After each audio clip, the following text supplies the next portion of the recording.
வீட்ல குழந்தைங்களுக்கு வந்து பிறந்த நாள்னா, இல்ல ஏதாவது ஒரு ஃபங்ஷன்னா, அம்மா, அப்பா எல்லாருமே பயங்கரமா பரபரப்பா வந்து வேல பார்ப்பாங்க. பிள்ளைங்களுக்கு சர்ப்ரைஸா நெறைய கிஃப்ட்டெல்லாம் வந்து எடுத்து குடுப்பாங்க. இது எல்லாமே இப்ப இருக்கக்கூடிய ஜெனரேஷன்ல ரொம்ப அதிகமா வந்து நடந்துகிட்டே இருக்கிறது தான்.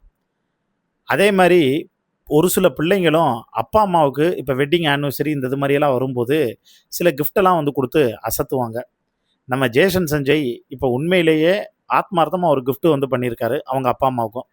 ஏன்னா, அவங்க 2 பேரும் ஒண்ணு சேர மாட்டாங்க. பையனே வந்து சிக்மாவுல அவரோட இனிஷியல் வந்து போடல. தனித்துவமா இருக்கணும்னு வந்து நெனைக்கிறாரு. அம்மாவ புடிச்ச அளவுக்கு அப்பாவ வந்து புடிக்கல. அப்பா மேல அவ்வளோ கடுப்புல வந்திருக்காரு.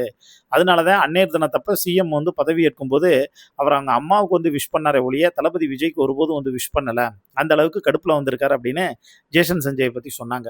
அதுக்கப்புறம் ஜேசன் சஞ்சய் தான் குடுத்த இன்டர்வியூல தான் அப்பா மேல எவ்வளவு மதிப்பு, மரியாதை வச்சிருக்காரு அப்படிங்கிறது எல்லாருக்கும் வந்து தெரிய வந்தது.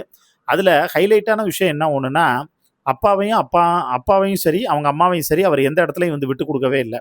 அதே சார்ந்து சில விஷயங்கள அவர் வந்து ஓப்பனாவும் வந்து பேசல. இது ஒரு பக்கம் இருக்கக்கூடிய சூழ்நிலையில தான், இப்ப ஜேசன் சஞ்சய் வந்து ஆகஸ்ட் 25 அந்த 27த் ஆனிவர்சரி அவங்க அப்பா, அம்மாவுக்கு நடந்தப்ப, முதல் முறையா அவருடைய Instagram ஸ்டோரியில ஒரு போஸ்ட் வந்து ஒண்ணு போட்டு விஷ் பண்ணியிருந்தாரு. Instagramல அந்த விஷ் பண்ணது ஜேசன் சஞ்சய் பொறுத்தவரைக்கும் ஃபேக் ஐடி நெறையா இருக்கு. ஆனா, அவருடைய ஒரிஜினல் ஐடியில ஒரு 100 ஃபாலோவர்ஸ் தான் வந்து பார்த்தீங்கன்னா இருக்காங்க. 100 ஃப்ரெண்ட்ஸ் தான் வந்திருக்காங்க. அது எல்லாமே அவங்க ஃபேமிலி சர்க்கிள்ல இருக்கக்கூடிய குளோஸ் ஃப்ரெண்ட்ஸ் தான்.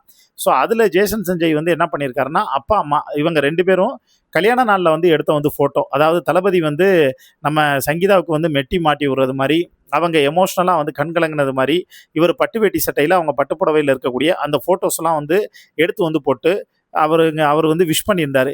Happy wedding anniversary dot ma'am அப்படின்னு வந்து அவர் வந்து விஷ் பண்ணியிருந்தாருங்க. அது சோசியல் மீடியாவுல பலரோட கவனத்தை வந்து ஈர்த்துச்சு. என் தங்கமே, செல்லமே அப்படின்னு மறுபடியும் எல்லாரும் ஜேசன் சஞ்சய கொஞ்சம் ஆரம்பிச்சுட்டாங்க. இத பத்தி உங்களுக்கு தோணக்கூடிய கருத்துக்கள மறக்காம கீழ இருக்கக்கூடிய கமெண்ட் பாக்ஸ்ல மென்ஷன் பண்ணுங்க.